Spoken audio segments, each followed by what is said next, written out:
Okay, ನಮಸ್ಕಾರ sir. ನನ್ನ ಹೆಸರು ಪರಶುರಾಮ್ ಅಂತೇಳಿ. ನಾನು ಮೂಲತಃ ದಾವಣಗೆರೆಯವರು.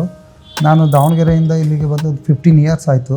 ನಾನು 15 ಇಯರಿಂದ ನಾನು ಆ್ಯಕ್ಚುಲಿ ಓದಿರೋದು ಬಂದು ಡಿಪ್ಲೊಮೊ ಬಂದು ಇಲ್ಲಿ ಒಂದು MNC ಕಂಪ್ನಿನಲ್ಲಿ ವರ್ಕ್ ಮಾಡ್ತಾಯಿದ್ದೀನಿ. MNC ಕಂಪ್ನಿನಲ್ಲಿ 10 ಇಯರಿಂದನೂ ವರ್ಕ್ ಮಾಡ್ತಾನೇ ಇದ್ದೀನಿ. ಬಟ್ ಪರ್ಸ್ನಲಾಗಿ ನಮಗೆ ಏನು ಗ್ರೋತ್ ಆಗ್ತಾಯಿಲ್ಲ. ಹಾಗಾಗಿ ನಾವು ಅಡಿಷ್ನಲ್ ಸೋರ್ಸ್ನ ಹುಡುಕ್ಲೇಬೇಕಾಯಿತು. ಏನಕ್ಕೆ ಅಂತಂದರೆ ಇಲ್ಲಿ ಲಿವಿಂಗ್ ಕಾಸ್ಟ್ ಜಾಸ್ತಿ ಇದೆ. ಹಾಗಾಗಿ ನಾವು ಅಡಿಷ್ನಲ್ ಸೋರ್ಸು ಗೈನ್ ಮಾಡಬೇಕಿತ್ತು.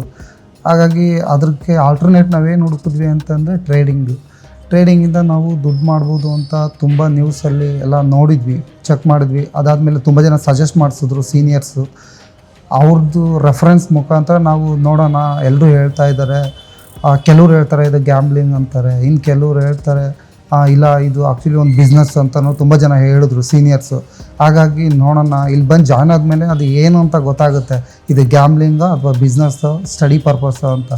ಹಾಗಾಗಿ ಇದನ್ನು ಬಂದು ಜಾಯ್ನ್ ಆದಮೇಲೆ ಗೊತ್ತಾಯಿತು ಇದು ಪ್ಯೂರ್ಲಿ ನಾಲೆಡ್ಜ್ ಗೈನ್ ಮಾಡೋದು, ಆಮೇಲೆ ಬಿಸ್ನೆಸ್ ಪರ್ಪಸ್ ಅಂಥೇಳಿ. ಆಮೇಲೆ ಇಲ್ಲಿಗೆ ಜಾಯ್ನ್ ಆಗಿ ನಾನೀಗ 1 ಮಂತ್ ಆಯ್ತು ಸರ್, 1.5 ಮಂತ್ ಆಯಿತು. 1.5 ಮಂತ್ ಆದಮೇಲೆ ನಾವು ಇವ್ರು ಹೇಳ್ಕೊಟ್ಟಿರೋದು ಟ್ರೇಡಿಂಗ್ ಎಲ್ಲ ಡೈಲಿ ನಮಗೆ ಹೋಮ್ವರ್ಕ್ ಇರುತ್ತೆ, ಅದೆಲ್ಲ ಟ್ರೇಡಿಂಗ್ ಮಾಡ್ತಾನೆ ಇದ್ವಿ. ಆ ಹೋಮ್ವರ್ಕಲ್ಲಿ ನಮ್ಗೆ ಹೇಳ್ತಾರೆ ಲೋ ಇನ್ವೆಸ್ಟ್ಮೆಂಟ್ ಮಾಡಬೇಕು, ಲೋ ಇನ್ವೆಸ್ಟ್ಮೆಂಟ್ ಮಾಡಿದ್ರೆ ನಿಮಗೆ ಮಿನಿಮಮ್ ಇಷ್ಟು ಪ್ರಾಫಿಟ್ ಬಂದೇ ಬರುತ್ತೆ ಅಂತ. ನಾವು ಇವ್ರ ಗೈಡೆನ್ಸಲ್ಲಿ ಡೈಲಿ ನಾವು ಪ್ರಾಫಿಟ್ ಮಾಡ್ತಾನೆ ಇದ್ದೀವಿ. ಆಮೇಲೆ ನಾವೇನು ಕ್ಯಾಶುವಲಾಗಿ ಬಿಸ್ನೆಸ್ ಮಾಡಿದ್ರೆ ಅಲ್ಲಿ ಪ್ರಾಫಿಟ್ಟು ಇರುತ್ತೆ, ಲಾಸ್ ಇರುತ್ತೆ. ಅದೇ ಥರನೇ ಇಲ್ಲೂ ಅಷ್ಟೇ, ಪ್ರಾಫಿಟ್ಟು ಇರುತ್ತೆ, ಲಾಸೂ ಇರುತ್ತೆ. ನಾವು ಇದನ್ನು ಕ್ಯಾರಿ ಮಾಡಬೇಕು, ಲಾಸ್ನ ಆಗದೇ ಇರೋ ಥರ ನಾವಿಲ್ಲಿ ಕಲಿಯೋದಕ್ಕೇ ಬಂದಿರೋದು. ಹಾಗಾಗಿ ಡೇ ಬೈ ಡೇ ನಾವು ಇಂಪ್ರೂವ್ ಆಗ್ತಾನೆ ಇದ್ದೀವಿ. ನಮ್ಗೆ ಇಲ್ಲಿ ಇನ್ನೂ ಟ್ರೈನಿಂಗ್ ಸೆಷನ್ ಕಂಪ್ಲೀಟ್ ಆಗಿಲ್ಲ. ಈ ಟ್ರೈನಿಂಗಲ್ಲಿ ಇದ್ದಾಗಲೇ ನಾವು ಆಲ್ರೆಡಿ ಇಲ್ಲಿ ಏನು ಫೀಸ್ ಪೇ ಮಾಡಬೇಕಾಗಿದೆ ಅದರ ಡಬಲ್ ನಾವು ಆಲ್ರೆಡಿ ಅರ್ನ್ ಮಾಡಿದ್ದೀವಿ.